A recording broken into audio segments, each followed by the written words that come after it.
किसी देश में काशीराज नाम के राजा राज्य करते थे। उनकी पत्नी का नाम करुणा था। उनका जन्म राजवंश में हुआ था। महल में सुख सुविधाओं का कोई अभाव न था। सेवा के लिए बहुत से दास दासियां थी। उनके चारों ओर सुख ही सुख था। दोह क्या होता है, इस बात को वे जानती ही नहीं थी। करुणा बहुत अधिक सुंदर थी। राजा उनसे अथाह प्रेम करते थे। उनके मुख से बात निकलने भर की देर थी कि उसके पूरा होने में देर नहीं लगती थी। दिसंबर का महीना था, कड़कड़ाती ठंड पड़ रही थी। एक दिन रानी ने वरुणा नदी में स्नान करने का निश्चय किया। राजा ने आज्ञा दी कि वरुणा की ओर जाने वाले सारे मार्ग रोक दिए जाए और सभी घाट खाली कर दिए जाए। आदेश होते ही सभी मार्ग रोक दिए गए। नदी के तट व घाट निर्जन हो गए। जो लोग घाटों के पास झोपड़ियां बनाकर रह रहे थे वे भी उन्हें छोड़कर चले गए। अब वहां केवल पक्षियों का कलरव सुनाई दे रहा था। रानी अपनी सखियों के साथ घाट पर पहुंची। वरुणा नदी के तट पर उनका हास परिहास गूंजने लगा। उस समय पूर्व दिशा में सूर्य उग रहा था। रानी ने अपनी सखियों के साथ नदी की झिलमिल करती धारा में स्नान किया। पानी बहुत ठंडा था। ठंडे पानी में स्नान करने के कारण रानी बुरी तरह ठिठुर गई और थरथर कांपने लगी। कपकपाते होठों से उन्होंने कहा, मैं ठंड से मरी जा रही हूँ। जल्दी आग जलाओ और मेरे प्राण बचाओ। रानी की आज्ञा पाकर सखियां पास के जंगल से लकड़ियां लेने जाने लगी। रानी ने कहा, इतनी दूर कहाँ जा रही हो? देखो, पास ही फूस की झोंपड़ियां है, इसी में आग लगा दो।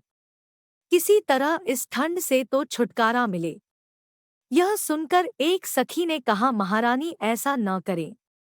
यह झोंपड़ी न जाने किस गरीब की होगी। इसमें न जाने कौन यति सन्यासी रहता होगा।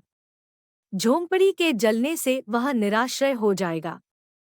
इस ठंड में वह बेचारा कहाँ जाएगा? दासी की बात सुनकर रानी को क्रोध आ गया। वे चिल्लाकर बोली, दूर हो जाओ। फूस की इस पुरानी झोंपड़ी की तुम्हें इतनी चिंता है और मेरी कुछ भी नहीं। मेरी आज्ञा का तुरंत पालन करो। रानी की हठ देखकर सखियों ने झोंपड़ी में आग लगा दी। झोंपड़ियां धू-धू करके जल उठी। आग की लपटें आकाश छूने लगी। नदी के किनारे खड़े पेड़ों पर बैठे हुए पक्षी कोलाहल करते हुए आकाश में उड़ गए। आग की चिंगारियां एक झोपड़ी से दूसरी झोपड़ी पर गिरने लगी। आग चारों ओर फैल गई।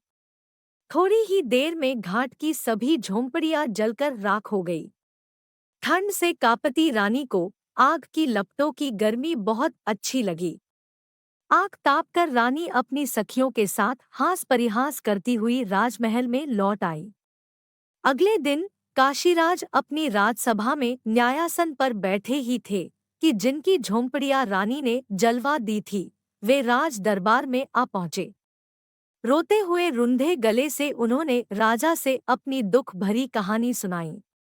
अपनी प्रजा की बातें सुनकर राजा का सिर लज्जा से झुक गया। उनका चेहरा क्रोध से तमतमा उठा। वे सभा से उठकर एकदम राजमहल में चले गए। रोषपूर्ण स्वर में राजा ने कहा, रानी, तुमने निर्दोष दीनदुखियों के घर जला दिए। यह तुम्हारा कैसा राजधर्म है? यह सुनते ही रानी रूठकर बोली, उन फूस की पुरानी टूटी फूटी झोंपड़ियों को आप घर कह रहे हैं। उनके न रहने से किसी को क्या हानि हो सकती है? और अगर होगी भी तो कितनी? अपनी रानी के एक क्षण के प्रमोद के लिए तो लोग न जाने कितना धन खर्च कर डालते हैं, और आप घासफूस की झोंपड़ियों के लिए इतना क्रोध कर रहे हैं। राजा ने दासियों को रानी के सभी राजसी वस्त्र व आभूषण उतारने व भिखारिन के कपड़े पहनाने को कहा। राजा की आज्ञा से दासियों ने महारानी के राजसी वस्त्र और आभूषण उतार लिए और भिखारिन के कपड़े पहना दिए। रानी को राजमहल से बाहर ले जाकर राजा ने कहा, जाओ दीन होकर घर घर भीख मांगो। तुमने अपने एक क्षण के सुख के लिए जिन गरीब लोगों की झोपड़ियों को जला दिया था, तुम्हें उन्हें बनवाना होगा। मैं तुम्हें 1 वर्ष का समय देता हूँ।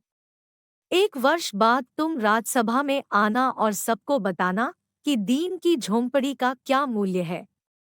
रानी 1 वर्ष तक राजमहल से बाहर रहीं।